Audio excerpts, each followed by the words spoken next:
Uncle Sam FM here. First of all, let me kind of apologize. I'm still learning this whole, videoing process, and I admit that I'm not great at it, especially the video editing. And so the last one, well, neither were great, but the last one was the video quality was especially poor. I am working on that. I'm efforting it. I do believe that this one, the quality will be better, but I guess no promises. So here we go. I have completed the preseason, and I had a pretty good preseason. We'll look real quick at the schedule, at the results. When I last left you, we had just defeated Austin, the Austin Aztecs in the semifinal of the ATX Pro Challenge. We won that. We won the cup, won the tournament with a 1-0 win over LAFC. And then from there, it's been pretty smooth sailing. Honestly, didn't play great in our last two friendlies before the season. We came out like gangbusters against Inter Miami, and there was a one goal. I believe it was the second. This was a pretty sweet goal, I thought anyway. As you can tell, we dominated possession, but we still gave up more chances than I normally like to give up, especially against a team that only has like 4 players on the roster. So overall, was not super happy, but I'm not overly worried about it either. This was it. This was a counter off of a corner, and I need to hide this. Yeah. So that was Malky, who actually is not very good and probably won't be on the roster next season, but he had a nice goal on a cross there. And then we played Rio Grande Valley, our affiliate, and really didn't play well. Which they pressed like us, but we did not handle it well. We got out of there with a 1-0 win, but it wasn't great. So I'm not sure what to think about this season. Playing against Seattle, I'm probably going to start structured, which I don't like. I prefer very fluid. But we'll talk about that later. So I did want to talk about MLS Generation Adidas players. To kind of set this up, in the United States, we mentioned it, college soccer is kind of the, college sports in general is your path to the professional leagues. And soccer is no different, football. There's the NCAA has a college football, college soccer program, and players, that's who supplies most of the players in the MLS Super Draft. And a few years ago, the reality is that college soccer stunts the development. You can look at our U20 performances like in World Cups, and we've not won one, but the U.S. usually, does relatively well. They made it to the quarterfinals a couple times. But then you look at like our U23s, and they struggled to even qualify for the Olympics. And so there's that period right there, that age, where our development as a country kind of stunts. And the reason is that college soccer, it's not near as, for whatever reason, they just don't develop as well in the college years in college soccer, college football. So MLS had an idea of, hey, let's try and get guys to skip college altogether or leave college early for the guys who look like they have some potential. The problem was at the time, MLS salaries were too low. They didn't pay enough to entice a player to skip college or to leave college early. So they came up with, at the time it was called Project 40, but it's now Generation Adidas. And how this works is teams can now sign, they invite 12 high-profile young players. Some of them are in college, some young high school players or academy players. They'll invite them to become Generation Adidas players, where they'll enter the draft, and they can be paid a high salary and still not count against the team's cap. So that encouraged teams to draft these guys, pay them a high salary because, hey, they're not going to count against the cap anyway. So if you draft a player and he turns out to be a really, really good player, then it's a bonus. Obviously there is you are paying them a higher salary, but it's it's a situation that works out both for the player and for the team. Now, not everyone in real life who is invited to be a Generation Adidas player accepts. Some turn it down, but they don't replace the 12. They only invite the 12 unless that number's changed. And so in Football Manager, I'm pretty sure it usually they just all 12 accept. I don't know that I've ever seen fewer than 12 Generation Adidas players in the Super Draft. But that's pretty much how it works. So I thought I would look at a couple guys. Minnesota United has a couple of Generation Adidas players. The Dynamo don't have any. The Dynamo have not drafted very well the last few years. But looking at Minnesota, if I can remember, Abu Danladi, he is a Generation Adidas player.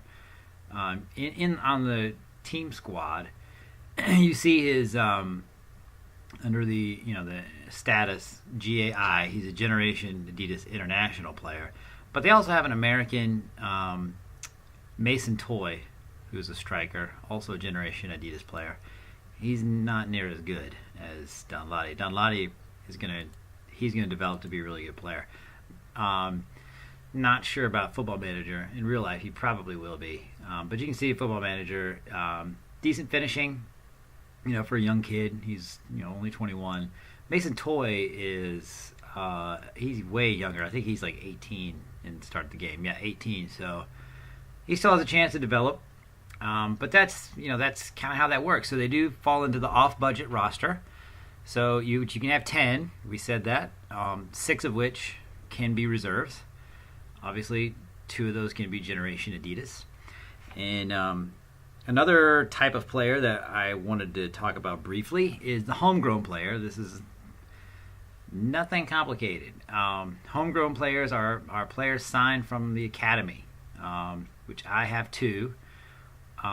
First of all was Eduardo Arteaga. I just signed him, 17 years old.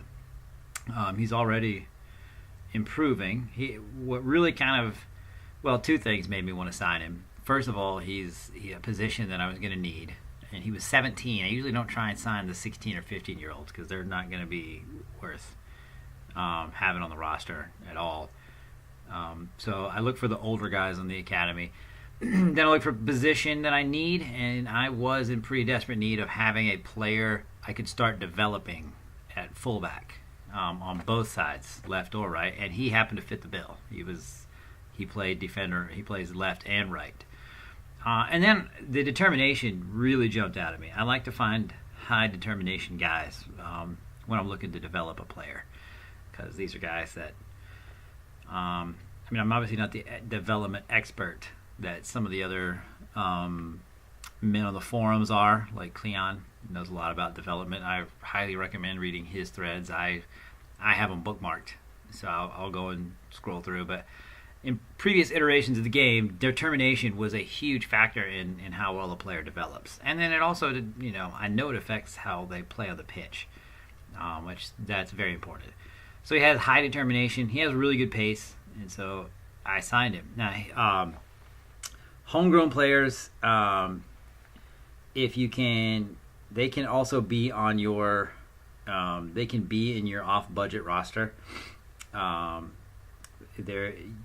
They take up reserve slots, and you can have as many homegrown players as you can get. But if you have 6 reserve players, at least 2 of them have to be homegrown players. Now I did. After signing the Brazilian midfielder Julio Rush, I decided to go ahead and loan Mimo Rodriguez to RGV. I felt like he is not going to get as much time in the midfield because it was getting a little crowded. But I do feel like he could develop. He's got 3.5-star potential. So I wanted him to get games, and I wasn't sure if I was going to be able to get him games. So I did loan him out. Obviously, I can bring him back whenever I want, and I may end up doing that at some point of the season. But right now, I'm loaning him out. So that's GA and homegrown players. If you have any questions, put them in the comments. I'll look them over, answer them as best I can.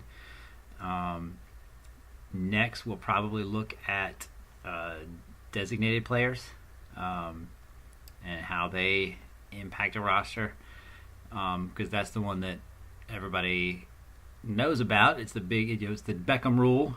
It's what brought David Beckham to MLS and other popular players. MLS just signed Ibrahimovic, who is obviously a legendary player. And so we'll look at that a little bit, how some teams use a designated player, senior designated player, young designated player. What's the difference? We'll talk about that. MLS clubs can have 3. Another thing I did want to talk about before we played the game for today was kind of what I do with my lineups. So this is my lineup. I've got it set for the Seattle game. But one thing I like to do, I like to make a few different set lineups. Team selections is what it's called in FM, at least in the American version. And so what I do is I have a first 11, and these are my top 11 players. This is the best squad that I can put on the field. As you can see, I got a couple guys that are injured, so that's why I don't have them in right now. Beasley's out for quite a while, actually. That one really hurt. 2 to 4 weeks. Kyoto's out for a while, 5 weeks. I also have Leonardo, who I put him on the disabled list. He's out for about 5 weeks, but he's on the 6-match disabled list, which means he's out for 6 matches minimum. That's another MLS thing. If you have a player who is injured for an extended period of time, they will allow you to put him on the designated or on the disabled list, which weakens their impact on the cap. And you either have a 6-match or a full season. So if you have a great player get injured, you can put him on the full season disabled list, and you have him. He's on. He won't be waived, but you can go get somebody to fill the spot on the squad. So that's helpful. And so that's my first 11. I also have a second 11 because I do like to rotate. I won't rotate as much the first season because the fixture list is not quite as congested as it will be if I qualify for continental play next year when I get into other competitions. So I have my second 11, and they step right in. And then the next lineup I usually put together is my domestic 11, and this really is just all the domestic players that I have. This is the best 11 players that I could put on the field with no international players. Now, obviously, there are some with a primary nationality that's not American, but their second nationality makes them not an international player. They don't count as a foreign player against the squad registration. So they're on my domestic 11.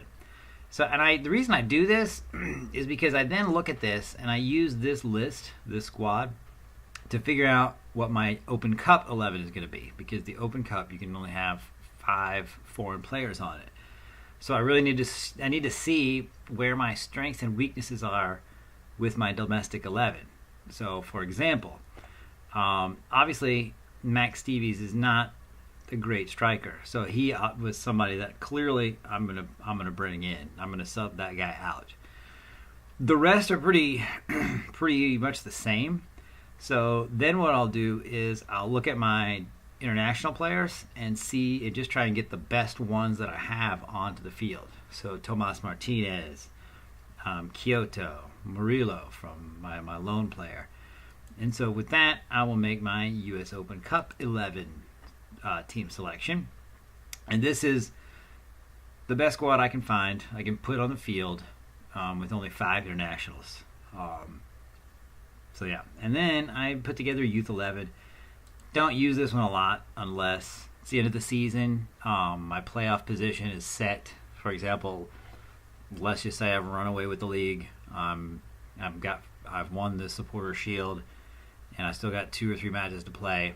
I'll roll my Youth 11 out there for at least 1 match. Let them get some experience, maybe 2, and let them get some matches under their belt, help their development. So that's what I do. Now I did save my setup there. So now we'll play our first game of the season, see how it goes. I really don't expect it to go very well because Seattle is very good. They have a much better team than I have. So I'm going to stay standard, and then go structured. See how it looks early on. Obviously Dempsey is very good. They've got a better team than me coming in. I've also realized one of the areas I need to get better at is goalkeeper. My goalkeeper is not very good. Again, I usually try and stay positive. If it's a home game, I might bring the fans into it, and that seemed to work pretty well. But then also, I use the "I have faith in you" team talk most of the time. Try to stay on the positive side. It's helped pretty much. As you can tell, my team morale is not perfect. Well, for some is perfect, but for some not. So go to tactics. As we said, we're gonna leave standard and go structured. Well, let's start flexible. I don't think I can push my line up. I'm having to start Senderos, and he's kind of slow. The rest, I'm going to leave as is for now. See how that goes. We'll keep an eye on passing percentages. Also, I'm starting Elise, but obviously he's not. His match condition is a little low, and he's not as fit as we would like. So I'm planning on only playing him a half, and then bringing in maybe Alvarez, and seeing how that goes. So we'll go to the tunnel, and I'm being asked a question. Now, obviously I'd rather have him, but I believe in the team I've selected, and we'll see how that impacts the team's play. I think last week, our last video, I talked about my back line. And my back line, I've always set it up based on the old swoosh setup. Ooh, we get a steal in the box. See if we can make something happen. And a shot right to the goalkeeper. There was a member who I haven't seen in a long, long time. His name was Buxton. And shot on goal. Didn't quite. So Buxton called his setup the swoosh, kind of shaped like the Nike swoosh. And so we'll see if we can. They've got a chance here and wide. So both my fullbacks, I go attacking, right? And then my right defender is my cover defender. He's usually the one he's more the pure defender. And obviously, if I can get a pure defender that can pass, that's what you go for. But especially at this level, it's not going to happen. So my right center back is almost had a goal there. My right center back is my pure defender. And then have maybe your smaller, quicker, better passer as the left center back, and he plays a little higher up. So it makes the shape of the Nike swoosh, which is from Buxton for those old timers that might remember him when he was in the forums more. So we're looking pretty good so far. Seems to be working all right. I'd like to get a finish, but we're possessing the ball, limiting their chances. This looks like it's a goal from Christian Roldan. I'm not going to change anything yet after the first goal. We'll see how the guys react off a throw-in. It's got to be better, fellas. I also, one thing I do with my defenders too is, and this is another thing I've always done, I always have them close down less. I mean, I'm a pressing team. And they're having another chance. Looks like they're pushing. The idea of my back line, my back four pressing less, closing down less, is that was just a bad giveaway. It's a bad pass in the midfield. Because they close down less, they're going to get out of shape less. So you see, they hold their shape pretty well. If you have them closed down, this is getting ugly. Which that's okay. We expected it, and we know this first season is going to be building. Yeah, got me going far post. That would be on my right back. Garcia. He's not really a right back. He's more of a midfield. See if we get one back. Couldn't get a finish there. Um, yeah, so the idea is to hold shape and limit chances, which, look, yeah, I even have more chances in this game. They've just had the better ones. It's, they've got better players.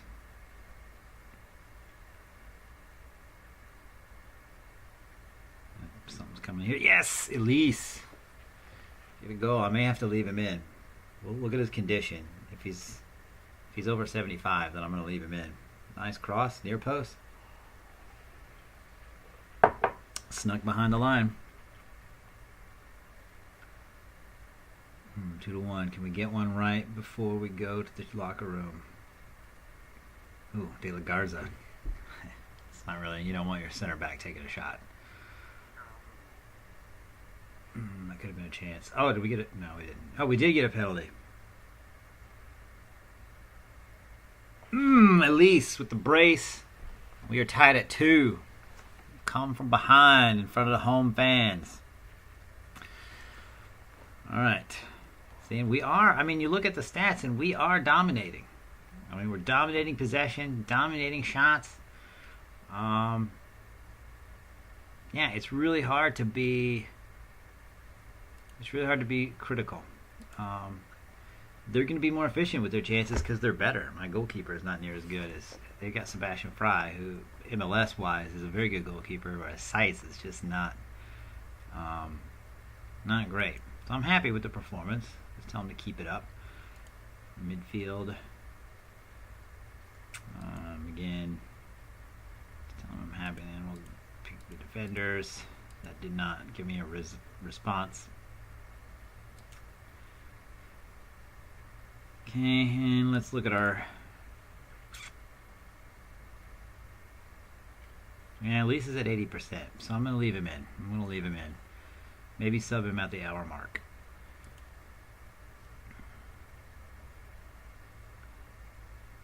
Yeah. I just can't be too critical. Looking at these stats, passing in the attack is 84%. I'm passing 91% in the defense. Usually it's way lower than that. We've had 2/3 of the ball. 3 times as many shots as they have. Look, we've had between chances, I've got 5 clear or half, and they've got 1. So we're mostly in control. We can just finish better and not let them finish their chances. I can't have passes like that.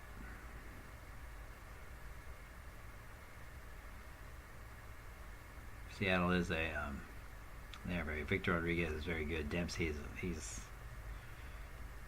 Seattle's probably one of the more solid teams front to back in the league. If we can get out of here with a point, I would probably take it. I hate drawing at home. We need to win all of our home games. Oh, Elise looking for the hat trick. Couldn't finish it.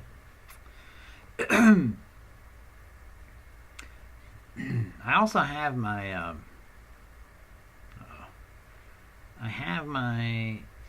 my defensive mid. Ooh, this is bad. Size with the save.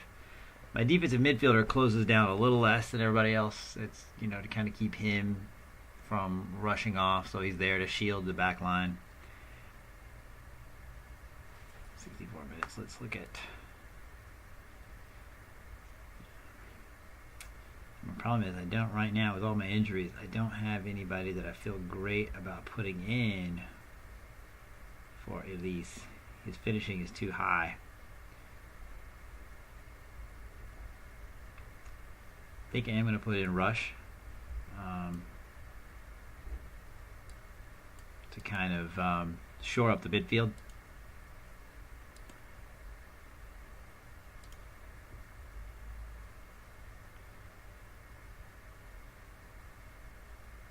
They're really bringing numbers forward. I have to think about dropping to my dropping to my 4-1-4-1.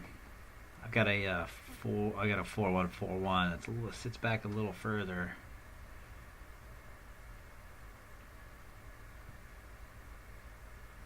I'm still feel good about how they're playing. We just can't get a good chance and finish here. Okay, I'm going to do it. I'm bringing in Alvarez. I'm going to let him try and get me the goal I need. Hopefully him coming in fresh will be enough to win the match.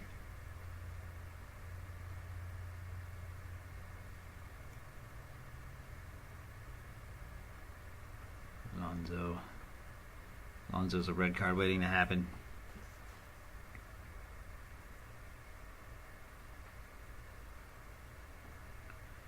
Oh, and they're subbing him out. 10 minutes to go. Who can I bring in that I feel good about? Bring in Machado. See if he can give me something coming up the right side. I'm bringing in a former Dynamo, Will Bruin. Will Bruin used to be a striker for Houston. Not, wasn't great, but he's a decent fish. Oh, okay, good. Cross it in, finish it, yes! Okay, so now I'm not going to be stupid. We've got the 3-2 lead. Boom. Let's go to my 4-1-4-1. Let's go ahead and go counter. Let's stay structured. We are definitely going to play normal backline. We're not going to get crazy with that. Let's be narrow because I still have my fullbacks pushing up.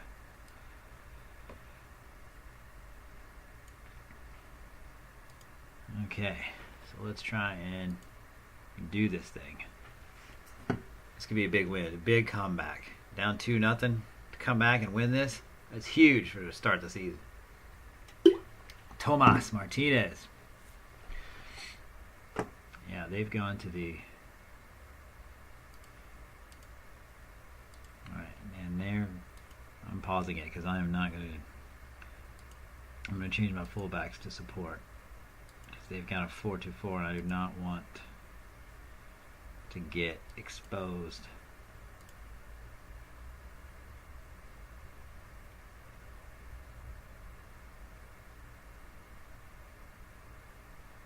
This is where I'm always tempted. I do terrible with the lead, by the way. 1-goal lead in the last few minutes. I'm one of the worst FM gamers as far as that's concerned. I mean, I try to be smart. A lot of times it just amounts to them hitting a hopeful shot, though. They drill one from 35, and because I've got a bad keeper, next thing you know, we're splitting the points.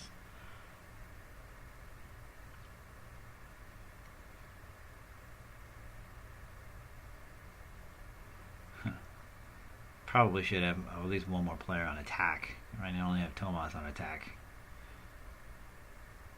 But my wingers supposed to get forward. Martinez! You could have put it away. 2 players with a brace. That would have been nice. Okay, good interception there. Amarillo.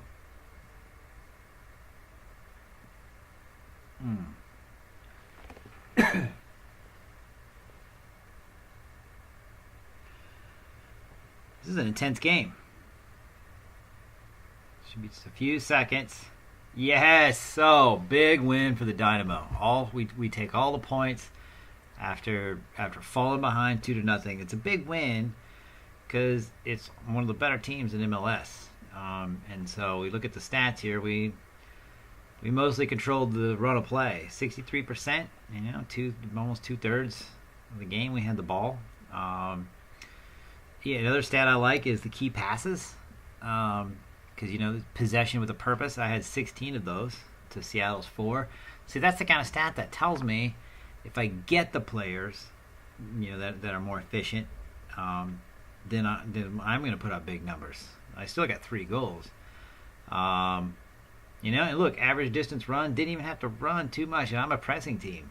We had 12 miles. Well, compared to the other team, right? We didn't have to run way more than they did.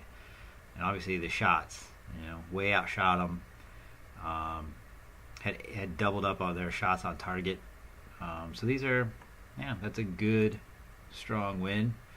And maybe in a future part of the series, I'll kind of look at what I do tactically. but I don't really do anything revolutionary. Most of what I do, you can find somewhere else. So, very exciting win. When it comes to post-game press conference, I usually stay positive. Stuff like this. When they're insinuating a player might be upset, that's fine. Of course, Tomas's goal was a joy to behold. And when it comes to the other team, though, I don't really praise the other team. So Christian Roldan's goal, more than a hint of good fortune about it. I guess when it comes to overall, I try not to be critical of players, but I'm not going to praise a performance against me. Of course, penalty. It was clearly a penalty. Of course, the way I set my camera up, I'm way up and can't really see, but I got it, so it was a penalty. Fantastic relationship with the chairman. Want to keep the chairman happy with me. That's important. So that'll be this episode. Hopefully you enjoy it. Again, any questions about MLS, throw it in the comments. I'll try to answer it as well as I can. Keep following as I try and show you how to build an MLS squad.